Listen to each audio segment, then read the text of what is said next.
우리 모두가 십자가 군병들임을 믿으시기를 바랍니다. 여러분, 이 352장 다시 한번 가사를 보시면 십자가 군병들아 복음의 갑주를 읽고 기도하고 맡은 일에 충성하는, 그래서 하나님을 위해서 이젠 자리에 앉아 있는 것이 아니라 일어나 믿음으로 힘차게 나아가면서 하나님의 뜻을 이루고 성취하는 내 쓰임받는 신실한 하나님의 일꾼들이 되시기를 예수님의 이름으로 축원합니다. 우리가 분명하게 기억하고 확실하게 인지해야 하는 것이 있습니다. 그것은 무엇이냐면 아무리 힘들고 어렵더라도 하나님이 우리와 함께 하고 계시다라는 사실이에요. 믿으십니까? 바로 이러한 믿음으로 살아가는 자가 우리가 찬양했던 것처럼 십자가 군병들이며 성도입니다. 힘들다고 모든 것을 포기하고 모든 것을 내려놓고 될 때라 되라는 식으로 살아가서는 세상의 유혹에 휩쓸려서 살아갈 수밖에 없는 연약함을 가지고 있다는 사실이에요. 우리가 그렇게 살아간다 보면은 소망이 있는 삶이 아닙니다. 원래 인생이라는 것도 맑은 날이 있으면 흐린 날도 있는 것 아니겠어요? 그런 것처럼 우리들의 삶 속에서 더 무서운 것이 있다라면은 희망이 사라지는 거예요. 언제 우리들의 뜻대로 우리들의 계획대로 되어진 날들이 얼마나 있었습니까? 그저 잘 되겠지라는 막연한 희망을 붙들고 살지는 않았는지를 되돌아봐야 되는 것입니다. 그러나 막연한 희망의 기대감을 가지고 살아가는 것이 아니라 우리는 하나님의 뜻대로 살지 않으면 모든 것이 다 헛된 것임을 기억해야 되는 것이죠. 어떤 장로님이 재정 문제로 오랜 시간 동안에 연단을 받았는데 안타깝게도 다시금 사업을 시작한 그 사업이 불법으로 구속되는 일들이 일어났습니다. 아주 오래된 얘기지만은 IMF 때 경제적으로 많이 어려웠을 때 얼마나 어려우면 충분히 이해하죠. 얼마나 어려우면 한 교회 여집사님이 술집에 나가는 일들이 있었습니다. 여러분, 일이 바빠서 교회 맡은 사명을 내려놓는 일들이 있었습니다. 그런데 오늘 본문의 말씀을 우리가 한번 보세요. 오늘 본문의 15절의 말씀을 같이 읽어볼까요? 시작. 그런즉 너희가 어떻게 행할지를 자세히 주의하여 지혜 없는 자 같이 하지 말고 오직 지혜 있는 자 같이 하여. 아멘. 너희가 어떻게 행할지를 자세히 주의하여 지혜 없는 자 같이 하지 말고 지혜 있는 자 같이 하라고 말씀하고 있는 것이죠. 여러 가지 어려운 상황의 문제들을 닥치게 된다라면은 분별력이 떨어지게 됩니다. 판단력이 떨어지게 되고 통찰력이 떨어지게 되는 것이죠. 그렇기 때문에 가볍게 결정하는 것이 아니라 당장 눈앞에 보여지는 현실을 통해서 결정하는 것이 아니라 더욱더 신중하게 지혜를 구해야 된다는 겁니다. 여기서 말하는 지혜는 무엇을 말하는 것입니까?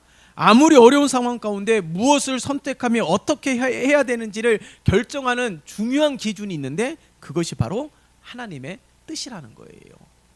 어려움에 닥치게 되면은 마땅히 기도하고 하나님의 뜻을 헤아려 찾는 것이 십자가 군병이며 성도의 삶일진데 막상 그 일이 닥치게 되면은 그렇게 행하지 못할 때가 많이 있습니다. 당장 눈앞에 이 위기를 모면할 수 있는 이 일시적인 것을 선택하면서 어려움을 더 겪게 되는 일들이 얼마나 많이 있는 줄 모른다라는 거예요.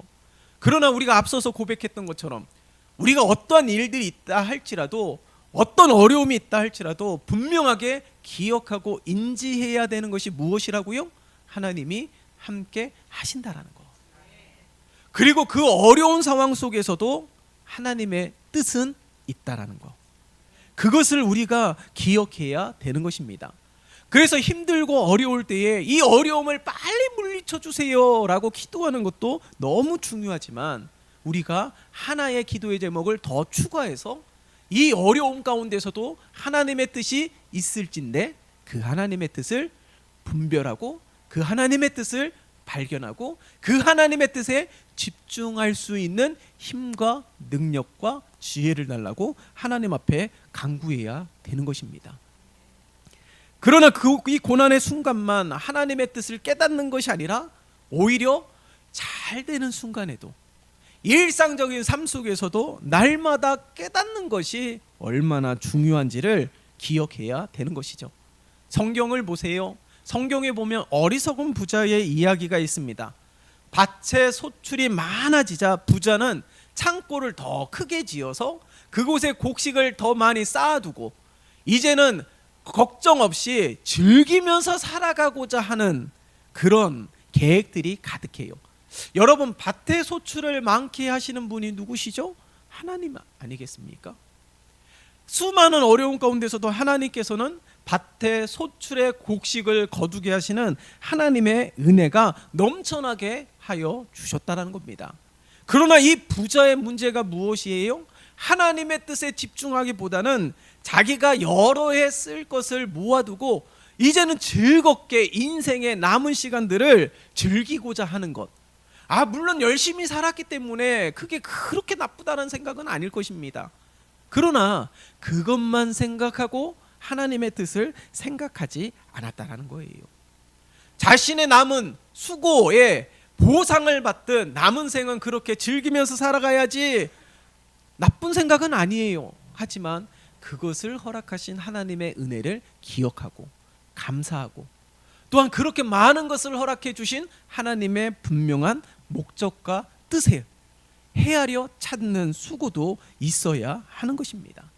그렇기 때문에 어떠한 순간에서도 하나님의 뜻은 분명히 존재하기에 우리가 오늘 15절의 말씀 가운데 어떻게 행할지를 자세하게 주의하여 지혜 없는 자같이 결정하지 말고 지혜 있는 자같이 결정하라고 말씀하고 있는 것입니다.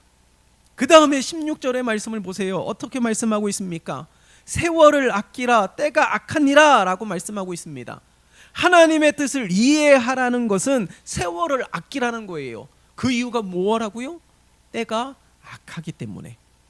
마지막 때라고 많은 이들이 이야기하지 않습니까?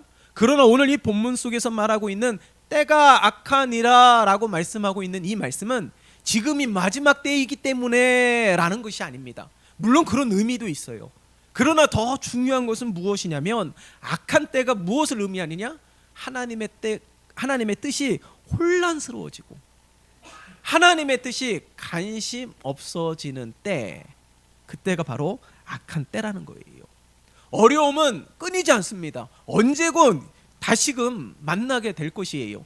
그러나 더욱더 두려운 것은 이 어려움이 많은 것이 아니라 이 어려움이라는 시간 동안에 염려하고 근심하고 걱정하면서 그 시간을 허비하는 것입니다. 위기 때문에 주님을 잃어버리는 것, 이게 악한 때라는 거예요.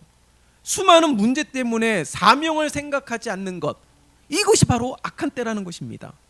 예수 믿는 사람들이 예수님을 생각하지 않는 때, 이것이 악한 때라는 거예요. 어떠한 이유든 분주해서든 어려움 때문이든 염려가 있든 근심이 되든 실망이 되든 그 모든 상황 속에서 우리가 하나님의 뜻을 기억하지 아니하고 예수를 생각하지 아니하고 바로 이런 때가 악하다라는 의미예요. 그렇기 때문에 이런 때에 어떻게 해요? 세월을 아끼라라고 말씀하고 있습니다. 지금 어려움이 많아서 아무것도 할 수 없는 연약함을 가지고 있다고 할지라도 그 순간에도 나는 하나님의 영광을 위하여 하나님의 기쁨을 위하여 쓰임받을 수 있는 도구가 될 수 있음을 우리는 잊지 말아야 되는 것입니다. 여러분, 그러므로 우리 앞으로 우리 공동체는요, 어려움이 있을 때마다 문제가 생길 때마다 바로 그때가 어떤 때요? 기도할 때라는 사실을 기억하셨으면 좋겠어요. 우리가 새벽에도 묵상하지 않았습니까? 요한복음 3장 후반절의 말씀을 보면 당시에 요한은 슈퍼스타였습니다. 지도자들에게 쓴소리를 하는 이들이 아무도 없었기 때문에. 그러나 세례 요한은 어떻게 해요? 회개하라, 천국이 가까이 왔다라고 증거하였어요. 많은 사람들은 시시할 때에 그는 하나님의 말씀을 강하고 담대하게 증거함으로 말미암아 많은 사람들이 요한을 따랐습니다. 당시에는 슈퍼스타였어요. 그러나 예수님이 등장하고 나서 많은 사람들이 이제는 예수님을 더 따르는 일들이 펼쳐지게 되었습니다. 예수님을 따랐던 제자들처럼 요한을 따랐던 제자들도 가만히 살펴보면 이 요한을 따랐던 제자들이 다른 관심이 있었기 때문에 요한을 따르기도 했어요.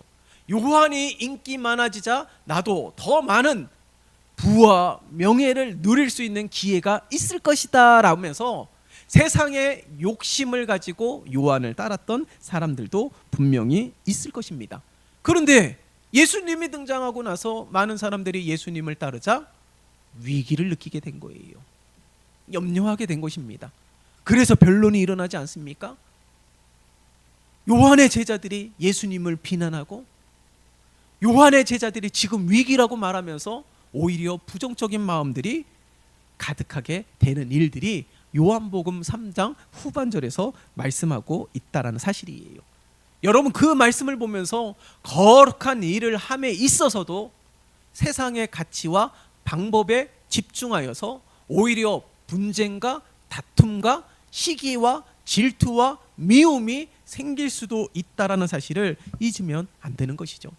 고린도 교회도 보세요. 우리가 항상 문제 있는 교회 하면 딱 떠오르는 것이 고린도 교회이지만 사실 고린도 교회는 굉장히 훌륭한 교회입니다.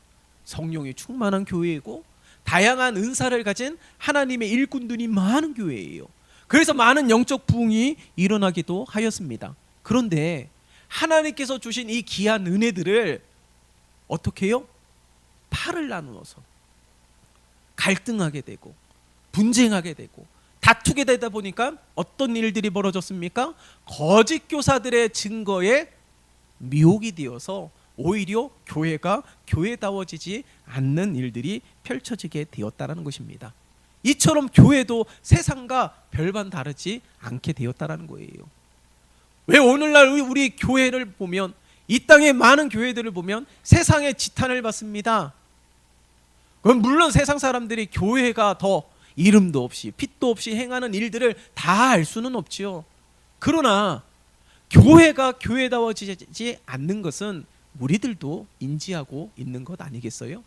왜 그렇습니까? 이 교회 안에 이 공동체 안에서도 똑같이 요한의 제자들처럼 똑같이 고린도 교회 성도들처럼 미워하고 시기하고 비난하고 정죄하고 갈등으로 인해서 분쟁으로 인해서 그런 많은 일들이 끊임없이 일어나고 있기 때문에 그렇다라는 거예요. 바로 그때가 오늘 16절에서 말씀하고 있는 때가 악한 때라는 사실을 잊으면 안 되는 것이죠. 그러므로 이런 때 이렇게 크고 작은 문제가 생길 때 우리 거룩한 공동체 안에서는 어떻게 해야 된다고요?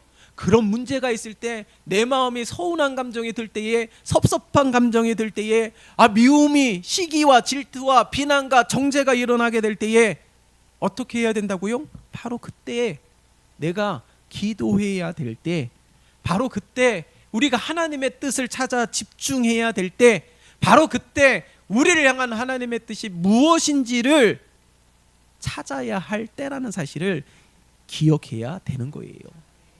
여러분, 우리라고 틀리지 않습니다. 한빛중앙교회라고 틀리지 않아요. 물론 저 역시도 인간의 속성이 있습니다. 우리 모두가 다 가지고 있어요. 그러하기에 오늘 말씀을 통하여 다시금 여러분들에게 부탁을 드립니다. 교회에 문제가 있든 내 안에 문제가 있든 다른 누구에게 문제가 있든 그 문제를 발견하면서 손가락질하면서 탓하기 이전에 그 문제가 내 마음속에 자리 잡고 있고 내 마음속에서 싹이 나고 있는 가정이라면 바로 그때가 악한 때이기에 내가 더 하나님 앞에 서기를, 내가 더 모에게 힘쓰기를, 내가 더 기도하는 때라는 사실을 분명하게 기억하면서 우리 모두가 십자가 군병이 되어서 교회가 교회다워질 수 있도록, 예배가 예배다워질 수 있도록, 하나님의 뜻이 승리할 수 있는 믿음의 공동체요 사랑의 공동체가 될 수 있도록 우리 모두가 다 힘쓰는 신실한 하나님의 십자가 군병들이 되시기를 예수님의 이름으로 축원합니다.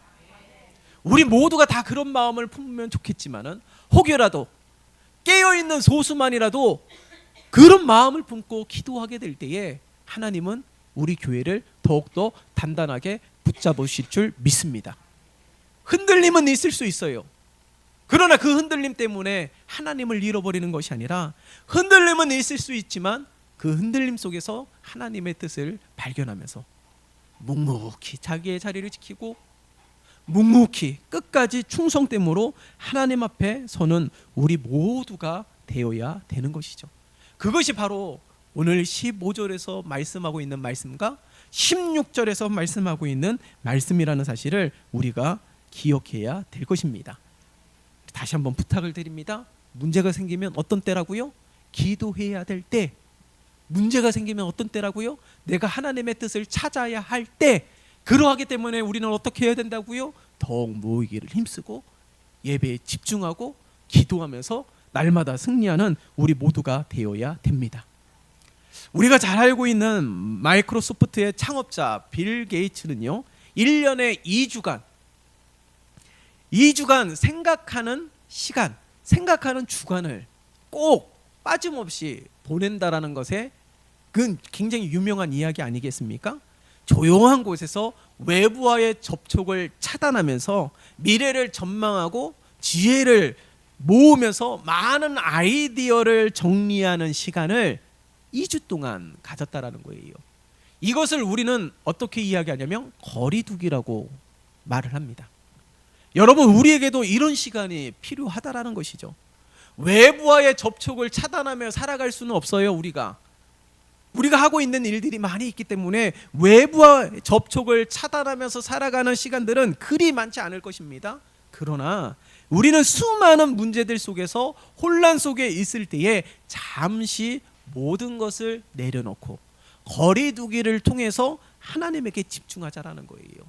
분주함 속에서도 우리가 말씀을 읽는 시간, 분주함 속에서도 기도하는 시간들을 생각하자라는 겁니다.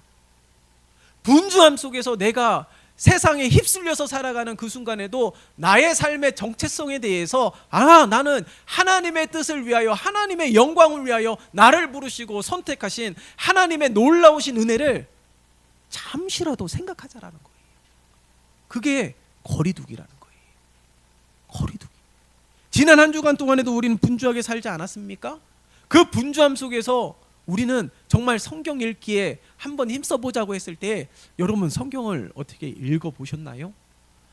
말씀을 드렸습니다. 정말 분주하면요, 성경을 읽는 시간 그리 쉽지 않아요. 그러나 한 절이라도 좋고 한 장이라도 좋으니까 매일같이 잠시 내려놓고 거리두기를 통해서 하나님에게 집중할 수 있는 시간을 갖자라는 거예요. 하나님과 더 가까이 나아가기를 힘쓰지 않는다라면 염려 때문에, 근심 때문에, 걱정 때문에, 이 관계의 깨어짐 때문에, 서운함 때문에, 수많은 문제들 때문에 하나님이 더욱더 멀어지게 되고요. 그리고 부정적인 생각들로 가득하게 됩니다. 상황 탓, 환경 탓, 누구 탓, 남 탓, 이런 일들이 펼쳐지게 된다라는 거예요. 바로 이런 때가 어떤 때라고요? 16절에서 말씀하고 있는 악한 때라는 겁니다. 그렇기 때문에 바로 그런 때에 내가 거리를 잠시 둬야 되는 시기이구나, 시간이구나, 순간이구나 라고 생각하면서 하나님의 말씀을 읽기도 하고 기도하기도 하며 예배하기도 하며 그렇게 하나님의 뜻을 찾는 우리 모두가 되어야 된다는 겁니다.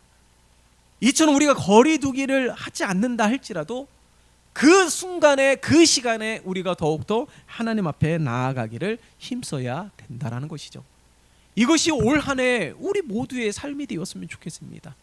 이러한 삶이 우리 한빛중앙교회 성도들의 삶이 되시기를 예수님의 이름으로 축원합니다. 그 다음에 18절의 말씀을 보세요. 함께 읽어볼까요? 시작. 술 취하지 말라. 이는 방탕한 것이니 오직 성령으로 충만함을 받으라.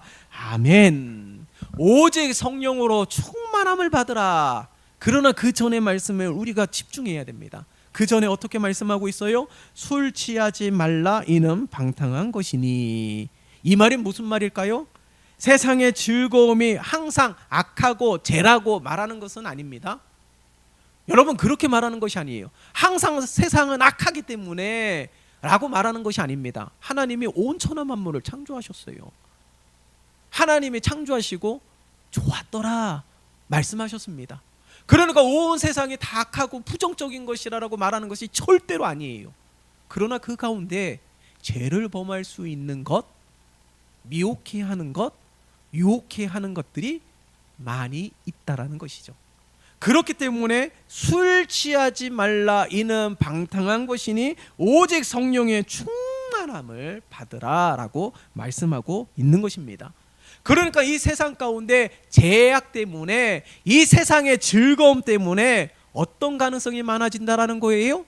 하나님의 관계에서 소홀해질 수 있는 가능성이 많아진다라는 겁니다. 하나님과의 관계를 소홀하게 할 수 있는 일들이 많이 있다라는 거예요. 여러분 세상살이 하면서 보세요. 취미생활하는 것만 봐도 우리에게 필요한 것들이 있습니다. 뭐 운동도 있지요. 그리고 여가 생활을 보내는 그것도 우리에게 필요하지 않습니까? 그런데 세상살이 하다 보면 필요치 않는 것들도 있다라는 거예요. 중독 현상을 보세요. 아무리 여가 시간이라도 아무리 취미라도 그것에 너무 집중하다 보면 중독 현상이 나타나게 되는 것이죠. 마약이라는 것도 그런 것 아니겠습니까? 쓸데없는 것, 불필요한 것에 너무 집중하여서 중독 현상에 빠지게 되면은 어떻다라는 거예요? 하나님과 조금씩 멀어지게 되고, 그 중독 현상에 빠지게 되면은 하나님과의 관계를 소홀해지게 된다라는 거예요. 예배에 소홀해지게 되고, 말씀에 소홀해지게 되고, 귀찮아지게 되고, 이것이 바로 내가 술 취하는 것과 똑같이 조금씩 취해가고 있다라는 것을 말하고 있는 것이죠. 여러분 술에 많이 이렇게 취하신 분들 보세요. 자신의 몸을 온전히 거누지도 못하는 그런 상황에까지 이르지 않습니까? 그것이 오늘날 우리의 삶 가운데서도 있다라는 거예요. 꼭 술 취하는 행동만으로 그렇게 되는 것이 아니라 내가 오히려 다른 것에 더 집중하면서 중독 현상, 그것을 어떻게 분별하냐면 내가 나의 삶을 가만히 냉정하게 바라볼 때에 하나님과 조금씩 멀어져 가고 있고, 예배를 소홀하게 하고 있고, 기도와 말씀 생활을 하지 않는 것, 그것이 내가 다른 것에 더 집중하면서 중독 현상이 일어나고 있다는 거예요. 술 취하는 현상과 똑같이 일어나고 있다는 것입니다. 그렇기 때문에 우리가 오늘 이 시간에 분명하게 15절의 말씀처럼 너희가 어떻게 행할지를 자세히 주의하여 분별하고 판단해야 되는 것입니다. 왜 중독 현상이 무섭다고요? 하나님과의 관계가 소홀해지기 때문에. 하나님과의 관계가 소홀해지게 되면 성령님이 근심하게 됩니다. 그렇기 때문에 오늘 이 시간에 우리가 그것을 발견했다라면, 내가 교회 오는 것도 예배를 드리는 것도 모든 것이 다 귀찮아진다 라고 여겨진다라면, 여전히 내 안에 부정적인 생각들로 가득하게 된다라고 여겨진다라면은 그것은 내가 이미 취해 있다라는 거예요. 그것도 많이. 그렇기 때문에 그 순간에 우리는 그것을 멈추고 오직 성령의 충만함을 받아서 하나님 앞에 더 나아가며 하나님에게 집중하며 하나님의 뜻을 헤아려 찾는 우리 모두가 되시기를 예수님의 이름으로 축원합니다. 그러니까 성령 충만이라는 것은요, 뜨거움과 열정을 나타내는 것이 아닙니다. 물론 그것도 성령 충만의 또 다른 특징이라고 말을 할 수는 있겠지만은, 성령 충만이라는 것은 이런 거예요. 언제나 주님과 함께 살아가기 위하여 노력하는 것, 이게 성령 충만이에요. 날마다 나를 향한 계획들을 살피는 것, 이게 성령의 충만 아니에요. 오늘 또한 말씀 20절의 말씀처럼 범사의 주 예수 그리스도의 이름으로 항상 아버지 하나님께 감사하며, 이게 바로 성령 충만입니다. 고난 속에서도 하나님의 뜻이 존재함을 인지하는 것, 성령의 충만함. 고난 속에서도 하나님의 뜻이 있기 때문에 기도하며 더욱더 하나님께 집중하는 것, 이게 성령 충만함이라는 거예요. 걱정하고 근시하면서 시간을 허비하는 것이 아니라 그 가운데 하나님의 뜻, 그 가운데 하나님의 계획들에 집중하는 것, 이게 성령의 충만이라는 겁니다. 일터의 현장 속에서 이 마음고생하는 일들이 있지요. 지금의 이 겪는 어려움 때문에 마음이 편치 않는 분들이 있습니다. 여전히 불투명한 이 미래 때문에 전전긍긍하는 분들도 많이 있을 것입니다. 그렇다면 더욱 주님과 함께하는 삶을 살기 위한 하나님께서 예비하신 훈련의 시간임을 우리는 기억해야 되는 거예요. 적과 꿀이 흐르는 가나안 땅을 하나님께서 약속하셨지만은 당장의 이스라엘 백성들을 그곳으로 인도하신 것이 아니라 광야에 38년이라는 시간 동안에 훈련케 하셨다라는 사실을 잊으면 안 되는 것이죠. 그렇기 때문에 어떠한 순간에도 20절의 말씀처럼 범사에 하나님께 감사하며 오히려 이러한 때에 그리스도를 경외함으로 어떻게 해요? 피차 복종하라고 증거하고 있는 것입니다. 어떠한 순간에도 하나님께 감사할 수 있으며 어떠한 순간에도 하나님을 찬양할 수 있으며 어떠한 순간에도 하나님 앞에 영광 올려드릴 수 있는 삶이 될 수 있다라는 거예요. 이게 성령 충만이라는 거예요. 우리 모두가 이와 같은 삶이 되시기를 예수님의 이름으로 축원합니다. 주홍글씨라는 작품을 다 아실 거예요. 그 주홍글씨를 쓴 작가 나다니엘 호소는요, 미국 매사추세츠의 주의 세관 직원이었습니다. 근데 성실하게 일을 했는데 직장 상사와의 작은 다툼으로 인해서 실직하게 되었어요. 이 낙심해 있는 이 남편에게 그의 아내가 이렇게 말을 합니다. 여보, 오히려 더 잘된 일이에요. 이제야말로 하나님이 당신이 하고 싶은 일을 할 수 있는 기회를 주시는 것 같아요. 이제부터 당신이 원하는 글을 쓰세요.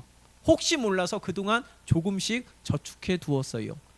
적어도 1년이라는 시간 동안에는 걱정하지 아니하고 글 쓰는데 집중할 수 있어요 라면서 남편에게 용기를 주는 거예요. 그렇게 탄생한 작품이 주홍 글씨입니다. 여러분, 어떤 상황 속에서도 늘 하나님 앞에 가까이 나아가기를 힘쓰는 것이 성령의 충만한 삶이에요. 괜히 시간 허비하지 말고 그 순간에도 오히려 내가 디딛고 일어설 수 있는 기회도 그 어려움 속에 있습니다. 그 고난 속에 있어요. 그것이 다 지나간 이후에 하나님께서 마련한 제로 베이스에서 다시 시작하는 것이 아닙니다. 그러면 늦어요. 그 어려움이라는 그 시간에서부터 출발해야 되는 것이죠. 그 시간에서부터 기도하고 그 순간에서부터 하나님을 붙잡으면서 나아가게 될 때에 하나님의 놀라운 은혜가 우리의 삶 가운데 충만하게 될 줄 믿습니다. 말씀을 정리합니다. 오늘 15절의 말씀, 16절의 말씀, 18절의 말씀을 다시 한번 기억하십시다. 어떤 순간에도 우리가 어떻게 행할지를 자세히 주의하며 분별해야 되는 거예요. 술 취하지 말고 성령의 충만함을 받는 것, 이것은 뜨거움을 말하는 것이 아닙니다. 내가 더욱더 하나님에게 집중하고 기도하고 말씀을 보며 하나님의 뜻을 헤아려 찾는 성령의 충만함이 있어야지만이, 그런 성령의 충만함은 범사에 하나님께 감사하고 피차 복종하면서 하나님을 하나님 되게 하는 믿음의 삶인 것을 기억하며 우리 모두가 이렇게 하나님을 기쁘시게 하는 복된 삶이 되시기를 예수님의 이름으로 축원합니다. 살아계신 하나님 아버지, 감사합니다. 하나님, 우리 온 성도들이 이와 같은 성령의 충만함으로 하나님 앞에 서게 도와주시옵소서. 이번 새로운 한 주도 끊임없이 어려움들이 있을 터이고 끊임없이 유혹해 하는 것들이 있을 터이고 끊임없이 우리를 미혹해 하는 것들이 있을 것입니다. 그런 것을 통해서 술 취하는 자처럼 빠지지 않게 도와주시고 성령의 충만함을 받아 눈을 들어 하나님을 바라보게 도와주시옵시고 하나님께 더욱더 가까이 나아가며 날마다 모이기를 힘쓰며 예배하며 기도하며 찬송하며 하나님의 기쁨이 되게 도와주시옵소서. 예수 그리스도의 이름으로 기도드리옵나이다. 아멘.